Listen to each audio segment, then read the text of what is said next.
pH level. You get the folic acid, which is super, super great for your mood. If anybody wants to see how I do it, you're more than welcome. There's your frozen blueberries, fresh orange squeeze. We're gonna put some cinnamon. I have clove. I mean, what's better than making your own gas, right? What did you think of the home biogas system? I thought it was absolutely fantastic. It's simple, it's easy to connect and put out there, and the end product is just amazing. That you get fertilizer from it and the gas.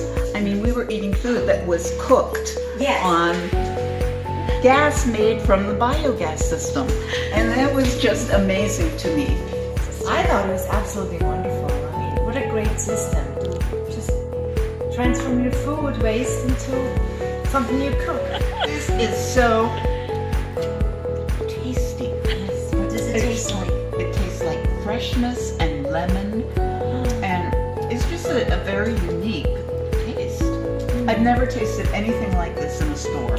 It's a fantastic invention, and it's